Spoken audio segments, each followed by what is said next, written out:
مجھے لوریاں دے کے سلاتی تھی، اور پھر ماں کی قبر پہ کھڑے ہو کر کے وہ پوری باقی والی ہسٹری کہ اگر سردیوں میں بستر گیلا ہوتا تو گیلے پہ خود سوتی، سوکھے پہ مجھے سلاتی۔ وہ ماں کی جو قربانیاں ہیں یاد کر کے نظر ہے قبر پہ، پڑھا کچھ بھی نہیں۔ فرمایا اگر ہر جمعے جا کر کے صرف ماں اور باپ کی قبر کی زیارت کرے، چند ہفتے بھی نہیں گزریں گے، اللہ اس بندے کو اپنا محبوب بنا لے گا۔ یہ درجہ مل رہا ہے محبوبیت کا، یہ صرف ماں باپ کی قبر کی زیارت سے۔ اور اگر کچھ پڑھ کے بخشے، قرآن پڑھا ہوا ہے قرآن پڑھ کے بخشے، سورہ فاتحہ پڑھ کے بخشے، درود شریف پڑھ کے بخشے، تو پھر تو اس کے لیے سبحان اللہ نعمت ہی نعمت ہے، برکت ہی برکت ہے، برکت ہی برکت ہے۔ قبر پہ جانا، ماں کی قبر پہ جانا خود حضور کی سنت ہے۔ احادیث کریمہ سے ثابت ہے، میرے آقا خود اپنی والدہ کی قبر پہ گئے۔ اور یہ قصہ تو بڑا طویل ہے، بڑا طویل ہے۔ حضور کی والدہ جب آپ 6 برس کے تھے تب ابوا کے میدان میں مدینہ منورہ سے لوٹ کر کے مکے جا رہے تھے، اور والدہ کا اس سفر میں وصال ہوا تھا۔ والد کا وصال پہلے ہو چکا تھا، یتیم عبداللہ۔ اور یہ سب انتظام اس لیے تھا کہ کل کوئی یہ نہ کہے کہ محبوب کی پرورش کسی انسان نے کی تھی۔ رب نے فرمایا کسی کی ضرورت نہیں۔ برسوں بعد جب میرے آقا عمرے کے لیے جا رہے تھے، اسی ابوا سے جب گزرے اور جب ماں کی یاد آئی، صحابہ سے فرمایا رکو ماں کی قبر پہ جا رہا ہوں۔ جا رہے تھے تو روتے جا رہے تھے۔ کہہ رہا ہوں بڑا طویل ہے یہ واقعہ، ایمان افروز ہے۔ مصطفیٰ جا رہے تھے اپنی والدہ کی قبر پہ، لوگ کہتے ہیں قبروں میں رکھا کیا ہے، جاتے کیوں؟ نادانو خود حبیب گئے ہیں، مصطفیٰ جان رحمت گئے ہیں، شہداء کی قبروں پہ گئے ہیں، صحابہ کی قبروں پہ گئے ہیں، والدہ اور والد کی قبر پہ گئے۔ ایک بار زندگی میں حضور اپنے والد کی قبر پہ بھی گئے اور والدہ کی قبر پہ گئے تھے تو روتے ہوئے، اور لوٹے ہیں تو مسکراتے ہوئے۔ صحابہ نے پوچھا یا رسول اللہ رونے کا سبب کیا؟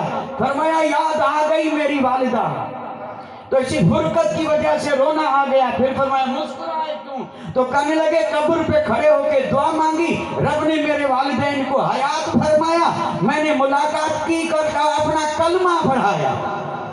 تو پہلے ہی سے مومن تھے لیکن پھر کلمہ پڑھایا، یہ حکمت کے تحت تھا۔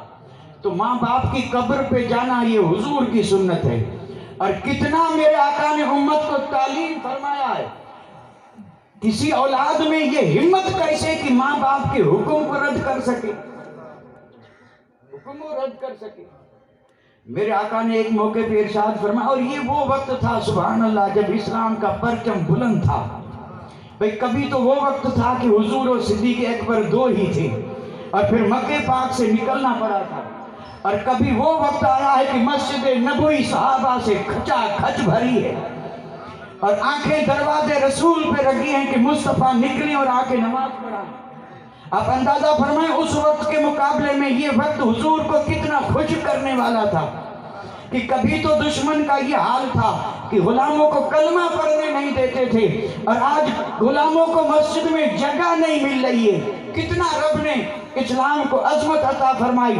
اور یہ خیال آیا تھا، حضور حجرے سے نکلے مصلی پہ آئے تو فرمایا کاش آج اگر میری والدہ حیات ہوتی، کاش میری امی اگر حیات ہوتی، میں آتا صحابہ کو نماز پڑھاتا، اور بیچ نماز میں میری ماں کہتی کہ میرے بیٹے محمد، تو میں نماز چھوڑ کے میری ماں کے حکم پہ چلا۔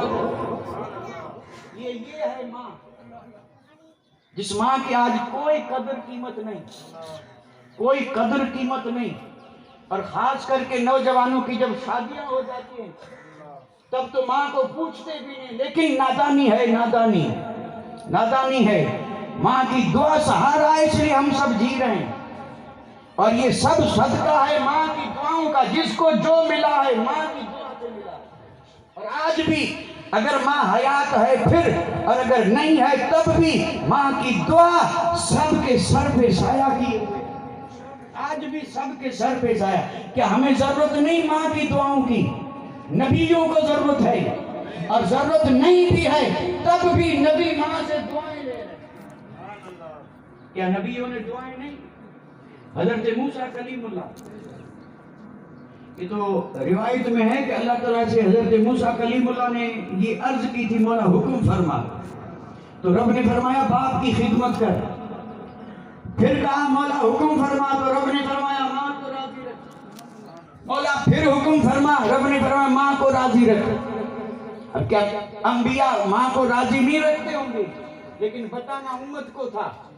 تیسری بار آپ نے فرمایا مولا حکم فرما، تو فرمایا ماں کی خدمت کر، ماں کو راضی رکھ، ماں سے دعائیں لے۔ اب آپ اندازہ فرمائیں، کلیم اللہ یہ وہ ذات ہے جو کوہ طور پہ جاتی تھی اور رب سے ہم کلام، رب سے کلام کرنے والی ذات، رب سے باتیں کرنے والی ذات، موسیٰ کلیم اللہ کی ذات۔ لیکن جب حکم ہوتا تھا رب کا کہ کلیم طور پہ آ جا، ادھر کلیم طور پہ جا رہے ہیں، ماں نے مصلی بچھایا۔ اب ماں ہے اس کی اپنی مرضی، حالانکہ نبی کی عظمت کو سلام، وہ دعائیں دینے والے ہیں، ان کو دعاؤں کی ضرورت ہے بھی نہیں، لیکن ماں ماں ہے، ماں کا دل ہے، وہ عرض کرتی مولا میرے کلیم کی طبیعت میں ذرا سختی ہے۔ اب ماں کے ہاتھ اٹھے ہیں اور دعا کر رہی ہیں کہ پروردگار عالم رحم کرنا، میرا بیٹا کلیم تیری بارگاہ میں آ رہا ہے، کرم فرما مولا کرم فرما۔ ادھر دعائیں ہو رہی ہیں اور کلیم رب کی بارگاہ میں جا رہا ہے۔ اور پھر آپ نے سنا ہوگا کہ جب حضرت موسیٰ کلیم اللہ کی والدہ کا وصال ہوا، اور وصال ہونے کے بعد جب کوہ طور پہ جانے کا موقع ملا، جا رہے ہیں کوہ طور پہ، ابھی طور پہ چڑھنا باقی تھا، پہاڑ پہ قدم ہی رکھا تھا کہ آواز آئی کلیم خبردار۔ رب نے فرمایا موسیٰ کلیم اللہ خبردار، آج ذرا سنبھل کے آنا، کیونکہ اس سے پہلے جب بھی آیا تھا تو تیرے سر پہ ماں کی دعا کا سایہ تھا، آج تیری ماں وصال کر چکی ہے، خبردار۔ اللہ اکبر۔ اب اندازہ فرمائیں، یہ ہے ماں کی عظمت، ماں کی عظمت۔ یہ جتنے بھی بڑے بڑے زبردست ولی ہیں، آپ تو سب کی سیرت بارہ سنتے، کیا غوث اعظم کی سیرت ہم نے نہیں سنی؟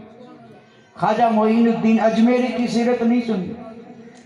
پھر کیا کہیں اس عظیم ذات کا جسے کہتے ہیں حضرت بایزید بستامی، یہ معراج کرنے والے ولی، یہ ولیوں کی بھی معراج ہے، یہ وہ ہستیاں ہیں۔ لیکن بایزید بستامی کی سیرت پڑھیں، بایزید بستامی پڑھ رہے ہیں قرآن، اور جب یہاں پہنچے وَنِشْكُرْ لِي وَلِوَالِدَيْكَ، اس میں لکھا تھا کہ اے بندے میرا شکر کر، والدین کا شکر کر۔ وہیں پہ رک گئے اور سوچنے لگے کہ دو ذات کا شکر ایک ساتھ ہو نہیں سکتا، اور جب نہیں ہوا تو یہ حکم بجا آوری نہیں ہوئی، یعنی ماں باپ کا شکر ادا کریں گے تو رب کا ادا اس وقت نہیں ہوگا، اور جب رب کا شکر ادا کریں گے تو اس وقت ماں باپ کا نہیں ہوگا، اور حکم ہے دونوں کے شکر ادا کرنے کا۔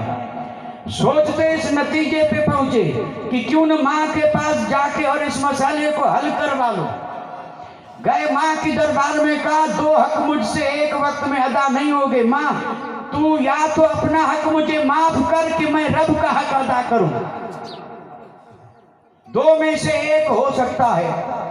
والدہ بھی کتنی مہربان تھی، اس نے کہا بیٹا میرا حق آج بھی معاف، کل بھی معاف، قیامت تک معاف، جاؤ رب کو راضی کر۔ حضرت بایزید بستامی نکل گئے رب کو راضی کرنے کے لیے، برسوں بیتے، برس بیتے رب کو راضی کرنے کے لیے۔ اللہ اکبر۔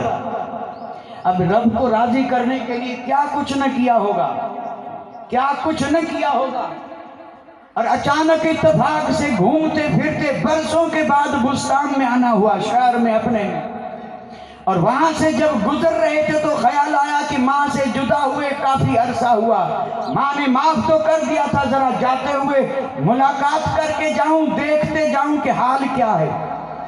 رات کا پچھلا پہر تھا، رات کو آئے تھے، دروازہ بند تھا، کھلوایا نہیں، کیونکہ کہیں ماں کی نیند میں خلل نہ ہو۔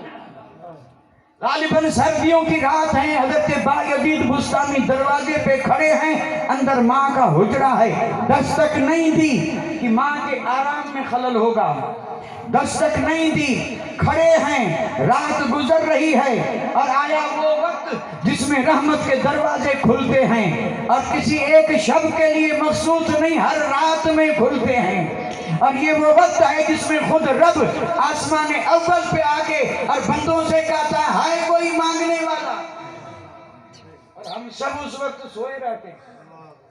جب ملنے کا وقت ہے رب کہہ رہا ہے کوئی مانگنے والا، تو اگر رات میں نہیں آئی تھی تو اس وقت تو نیند کو آنا ہی ہے، اور اگر اس سے پہلے چادر نہیں تانی تھی تو اس وقت تو اوڑھنا ہی ہے۔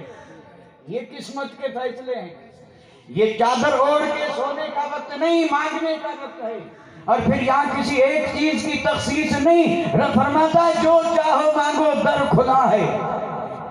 بڑی مشہور طویل حدیث ہے، اور اس وقت جو مانگتا ہے وہی پاتا ہے۔ جتنے بھی ولی بنے نا اسی وقت مانگ کے بنے، اور اللہ والے اس وقت سوتے نہیں ہیں، یہ وقت ان کے جاگنے کا جو سحر کا وقت ہے، رات کا پچھلا پہر ہے، رات کا پچھلا پہر ہے، اور تب رحمت آ کر کے آوازیں دیتی ہے کہ ہے کوئی مانگنے والی۔ حضرت بایزید بستامی انتظار میں کھڑے ہیں، اور جب وہ وقت آیا ماں اٹھی، اور جب وضو کیا تو پانی کے بہنے کی آواز آئی، اور دل میں خیال پیدا ہوا کہ ماں جاگی ہے، پھر بھی نہیں کھٹکھٹایا۔ فرمایا وضو کر کے تہجد پڑھ لے تو پھر۔ اب جب ماں نے تہجد نماز پڑھ لی تو آپ اندازہ فرمائیں، ماں کو یہ معلوم نہیں تھا کہ دروازے پہ کھڑا کون ہے، لیکن ماں ہے۔ بایزید بستانی کو ملے بھی عرصہ ہوا تھا، دروازے پہ کھڑے ہیں، کان لگا کے سنا تو ماں نے ہاتھ اٹھا کے دعا مانگی، مولا میرا بایزید تیری تلاش میں برسوں سے نکلا ہے، تو ملا ہو تو بہتر ہے، ورنہ مولا دعا قبول کر وصال دے دے۔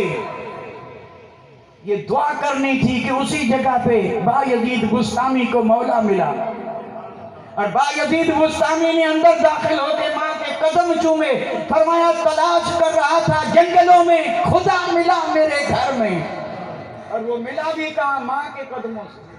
یہ ہے ماں کی دعا، بڑی زبردست چیز ہے، زبردست چیز ہے۔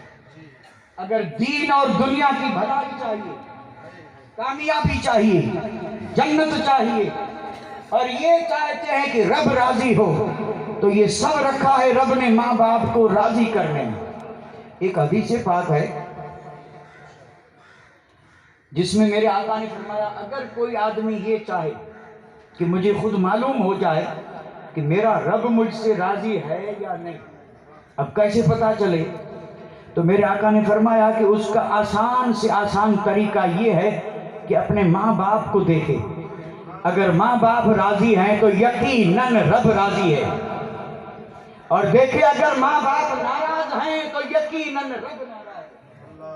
تو نتیجہ کیا نکلا؟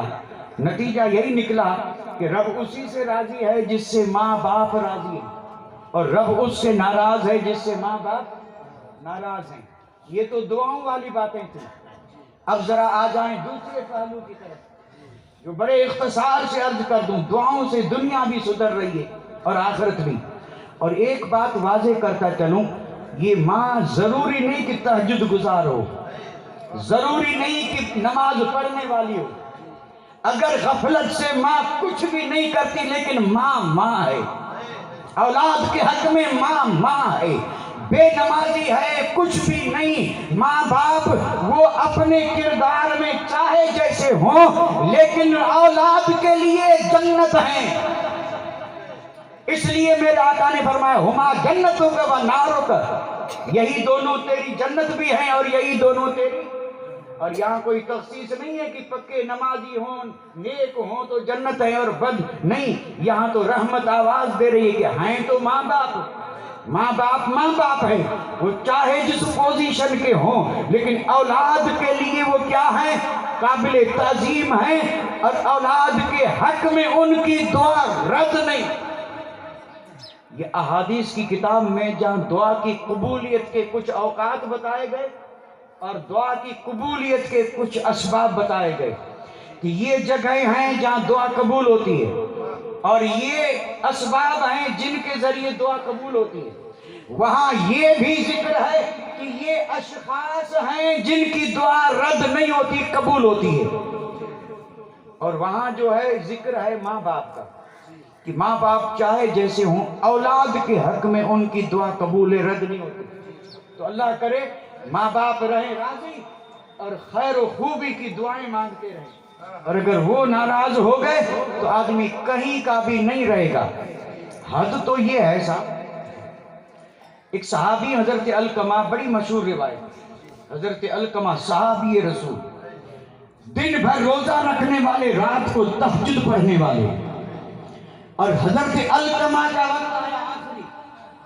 اب آخری وقت آیا تو لگی سکرات، بڑا سخت وقت ہے. یہ جھٹکے ہیں جھٹکے، موت کا ایک جھٹکا 100 تلوار کی ضرب کے برابر، ایک جھٹکا. اور ایسے تو کئی جھٹکے اللہ محفوظ رکھے. اس لیے سکرات کی آسانی کی بزرگ ہمیشہ دعائیں کرتے تھے اور یہ دعا مانگتے تھے کہ کلمے کے ساتھ خاتمہ بالخیر ہو. صحابی رسول حضرت علقمہ سکرات لگی، کلمہ جاری نہیں ہو رہا ہے. صحابہ نے جا کر کے حضور کی بارگاہ میں عرض کی، یا رسول اللہ قیامت تک آپ کی امت آتی رہے گی، آپ کے ہوتے ہوئے اور غلام کا یہ حال کی زبان پہ کلمہ جاری نہیں ہو رہا ہے اور آسانی سے روح نہیں نکل رہی ہے. میرے آقا نے حضرت مولا علی کو بھیجا، بلال حبشی کو بھیجا، جاؤ اور جا کر کے قریب کھڑے رہو، تلقین کرو، شاید کلمہ جاری ہو جائے. بلال گئے ہیں، مولا علی گئے ہیں، علقمہ کا یہ حال ہے، سکرات بڑی سخت ہے اور جا کے کلمہ پڑھ رہے ہیں لیکن زبان پہ کلمہ جاری نہیں ہو رہا ہے. لوٹ کر کے آئے، عرض کرنے لگے، یا رسول اللہ حال تو اللہ جانے بہتر، ہم نے کوشش کی لیکن علقمہ کلمہ نہیں پڑھ رہے. اب جب نہیں پڑھ رہے ہیں تو میرے آقا نے فرمایا جاؤ گھر اور ذرا گھر جا کر کے تلاش کرو والدین میں سے کوئی حیات ہے. تو یہ گھر گئے اور جا کے پوچھا تو کہا اس کی والدہ ہے جو بہت بوڑھی ہے اور ابھی حیات ہے، ابھی حیات ہے. اب جب واپس آ کے کہا کہ والدہ حیات ہے تو نبی پر سب روشن. آپ نے ایک صحابی کو بھیجا کہ اس بڑھیا سے جا کر کے کہا کہ اگر تو آ سکتی ہے تو آ جا ورنہ میں خود تیرے پاس آ رہا ہوں، کرم تو دیکھے. فرمایا بڑھیا سے کہو اگر آ سکتی ہے تو خود آئے ورنہ میں آ رہا ہوں. اور جا کر کے جب لوگوں نے کہا تو بڑھیا میں ہمت تو نہیں تھی، لیکن جب سے یہ سنا کہ میری وجہ سے مصطفیٰ آئیں، فرمایا بیٹا نہیں، میرا ایمان گوارا نہیں کرتا، گرتے پڑتے پہنچوں گی. اور پہنچی تھی لاٹھی کے سہارے حضور کی بارگاہ میں. آقا نے فرمایا کہ میں نے سنا ہے علقمہ کا حال بہت ہی یعنی خراب ہے اور روح نہیں نکل رہی، سکرات ہے، کیا تو اس سے ناراض ہے؟ آنکھ میں آنسو آئے، سر جھک گیا، کہے تو کہے کیا، لیکن چونکہ دربار مصطفیٰ ہے کہنا ہی پڑا. کہنے لگے یا رسول اللہ علقمہ نمازی ہے، روزے دار ہے، تہجد گزار ہے، مجاہد ہے، سب کچھ ہے، لیکن جب سے شادی ہوئی تب سے میری نہیں مانتا، بیوی کی مان رہا ہے، جس سے میرا دل ریزہ ریزہ ہو گیا. میں نے اس کے لیے کتنی قربانیاں دی تھی، میں نے خود محنتیں کی تھی اور اسے پروان چڑھایا تھا، اور آج سب احسان بھولا اور آج میری بات مانے، بھلے اپنی بیوی کی مانے لیکن کم از کم کچھ تو میری بھی مانے. یہی درد ہے. آپ نے فرمایا معاف کر، کہا نہیں کروں گی. آپ اندازہ کریں ماؤں کا دل جو ہے جہاں نرم ہے وہاں وہ صدمے بھی یعنی جب آتے ہیں تو پھر کتنا سخت، یعنی کتنی تکلیف ہوتی ہے. تکلیف تھی، تکلیف کا معاف نہیں کروں گی. اور جب نہیں معاف کیا تو میرے آقا نے وہیں فرمایا صحابہ سے جاؤ لکڑیاں لے آؤ، جلدی کرو لکڑیاں جمع کرو سوکھی. اور جب لکڑیوں کی بات سنی تڑپ اٹھی، عرض کرنے لگی یا رسول اللہ لکڑیوں کو کیا کریں گے؟ فرمایا جس سے ماں باپ ناراض ہو اور جس کو کلمے پہ خاتمہ نصیب نہ ہو سو جلانے کے قابل علقمہ کو جلائیں گے. عبرت کے لیے تھا، نصیحت کے لیے تھا. راز رب جانے، رسول جانے. صحابی ہیں، صحابی، ان کے بارے میں ذرہ بھی دل میں کوئی خیال غلط نہیں آنا چاہیے. یہ صرف قیامت تک آنے والوں کے لیے عبرت و نصیحت. نمازیوں، حاجیوں، غازیوں، مجاہدوں، خبردار ماں کو ناراض مت کرنا ورنہ آسانی سے روح نہیں نکلے گی. جنت میں جانا تو دور کی بات ہے، کیونکہ ماں کے قدموں میں رب نے جنت رکھی ہے. جلانے کی بات آئی تو ماں آخر ماں ہے. جلنے کی بات سنی تڑپ اٹھی, کہنے لگی یا رسول اللہ بیٹے کو جلائیں نہیں, معاف ہے معاف ہے, آج بھی معاف ہے, کل قیامت میں بھی معاف ہے. ماں کا معاف کرنا تھا کہ دوڑتے ہوئے ایک شخص آیا اور اس نے کہا یا رسول اللہ علقمہ زور سے کلمہ پڑھتے ہوئے دنیا سے گیا. جب تک ناراض تھی تو حال کیا تھا, اور راضی ہوئی تو رب کا فضل کیا ہوا. یہ ساری مہربانیاں آج ہر گھر میں ہیں, ہر گھر میں ہیں. اگر یہ چاہتے ہیں کہ ساری تکلیفیں دور ہو جائیں, غربت دور ہو جائے, بیماریاں دور ہو جائیں, رب راضی ہو جائے, رسول راضی ہو جائے, جنت کے در کھل جائیں, قبر میں بھی آسانی ہو, زبان پہ کلمہ ملے, ان ساری چیزوں کے لیے صرف اور صرف رب نے ایک در رکھا ہے, اور وہ در ہے ماں اور باپ کی خدمت اور انہیں راضی رکھنا. اللہ تعالیٰ توفیق عطا فرمائے. لیکن ماں باپ کے لیے مغفرت کی دعا کرتے رہنا یہ بہت ضروری ہے. اور میں عرض کر رہا تھا کہ اگر صرف قبر کی زیارت کرے اور اللہ کا محبوب بن جاتا ہے تو جو نمازی ہے نمازی, اور یہ میں نے کہا 48 میں نے تقریباً بتایا ہے, تقریباً ہو سکتا ہے میرے اس بتانے میں ابھی چلتے اس حساب میں کوئی بھول بھی ہو سکتی ہے. یہ جو 5 وقتہ نماز پڑھتے ہیں جیسے فجر میں 4, پھر زور میں, پھر عصر میں, مغرب عشاء میں, یہ جتنی رکعتیں جو نفل سنت واجب اور فرض کل ملا کے 48 یا اس سے کم بھی 48 ہوں گے. 48 مرتبہ جس نے یہ کہا کہ رب مجھے بخش دے, میرے ماں باپ کو بخش دے, اور ظاہر بات ہے یہ ہوا دعائے مغفرت, اسی کو تو ایصال ثواب کہتے ہیں. اور جب یہ دعا وہاں پہنچی جس کے لیے دعا مانگی ماں باپ کے لیے, خوش کتنے ہوتے ہیں. تو میرے آقا نے فرمایا اگر تم میں سے کسی کو پوری دنیا کی حکومت ملی اور اس وقت تم جتنے راضی, اس سے بھی زیادہ, اس سے بھی اتنی خوشی, یعنی خوشی کی کوئی انتہا نہیں. اور جب خوش ہوتے ہیں تو کیا بد دعا دیں گے؟ جب ماں باپ خوش ہوں گے وہ تو زندگی میں یعنی ناراض کرنے والوں کو بھی دعائیں دے رہے ہیں, یہ تو ماں باپ کی شان ہے. اور جو ماں باپ کو راضی کر دے تو پھر راضی ہو کے جو دعائیں دیتے ہیں وہ اس کی دین و دنیا کی بھلائی کے لیے ضمانت بن جاتے ہیں, ضمانت بن جاتے ہیں. حج قبول نہیں, نماز قبول نہیں, روزہ قبول نہیں, کوئی عبادت قبول نہیں اگر ماں باپ ناراض ہیں. اور اگر ماں باپ راضی ہیں تو رب راضی. ماں باپ اگر حیات ہیں تو اللہ ان کا سایہ سلامت رکھے, کرے ان کی خدمت. اور اگر جانا تو سب کو ہے, اور اگر ان کا وصال ہو چکا ہے اب ایک ہی کام کریں, ایک ہی کام کریں, وفا یہی ہے. اور اگر نہیں کریں گے تو اس سے بڑا کوئی بے وفا نہیں. اس سے وفا کی امید کیا رکھیں, نہ میں رکھوں نہ آپ رکھیں. جو ماں باپ سے وفا نہ کر سکے وہ غیروں سے وفا, اوروں سے وفا کیا کرے گا. وفا یہی ہے ماں باپ کے لیے ہر وقت مغفرت کی دعا کرتے رہے. اور اگر یہ کرنا ہے تو نمازی بننا پڑے گا. اگر یہ کرنا ہے تو, کیونکہ بھائی فرصت کہاں ہے کہ وضو کریں, مصلی بچھائیں, ماں باپ کے لیے ہاتھ اٹھائیں اور روزانہ اہتمام سے, یہ کیسے مشکل ہوگا. اس سے بہتر ہے خود کو نمازی بنا لیں, خود بخود دعا اور آپ اپنے کو نمازی بنائیں اور اس میں اپنے لیے, والدین کے لیے, سارے مومنین کے لیے دعا ہو رہی ہے. اور جو دعا کر رہا ہے تو جتنا ثواب رب ان کو دے گا اتنا خود اسے بھی دے رہا ہے. اب دیکھیں دونوں ہاتھ میں لڈو ہیں یا نہیں, کتنا بڑا کرم ہے آقا کا اس امت پر. اللہ تعالی ہم سب کو توفیق دے اور حکمت عطا فرمائے کہ ہم ماں باپ کے لیے مغفرت کی دعائیں کرتے رہیں. سب سے بڑا فائدہ جو بزرگوں نے بتایا وہ یہ ہے ماں باپ کے لیے مغفرت کی دعا کرنے کا. گھر میں اگر تنگی ہے نا, تنگی, اور یہ تنگی جاتی بھی نہیں. اگر کروڑوں کی کمائی ہے پھر بھی تنگی کا احساس رہتا ہی ہے, تنگی کا احساس رہتا ہے, کیونکہ حالات ہی ایسے ہو گئے.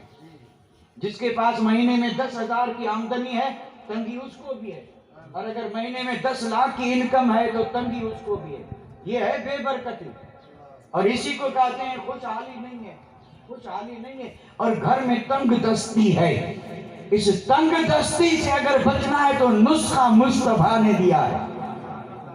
اور یہ یقیناً حق ہے، سچ ہے، اس میں شک کی کوئی گنجائش نہیں، مومن شک کر بھی نہیں سکتا۔ نسخہ یہ ہے کہ روزانہ ماں باپ کے لیے مغفرت کی دعا کرو، اللہ تمہیں خوشحال بنا دے گا۔ اور کسی کو تجربہ کرنا ہو تو نسخے پہ عمل کر کے دیکھ لے، انشاءاللہ یہ گھر جو ہے نا، یہ گھر، اس سے یہ یعنی بدحالی دور ہو جائے گی، اور اللہ تعالیٰ اس دعا کے صدقے میں گھروں میں خوشحالی دے گا۔ آمدنی کم بھی ہوگی پھر بھی برکتیں ہوں گی، پھر بھی اللہ تعالیٰ اسے کیا کرے گا؟ قناعت کی دولت سے مالا مال کر دے گا۔ وَمَا عَلَيْنَا إِلَّا الْبَلَاغُ وَآخِرُ دَعْوَانَا أَنِ الْحَمْدُ لِلَّهِ رَبِّ الْعَالَمِينَ۔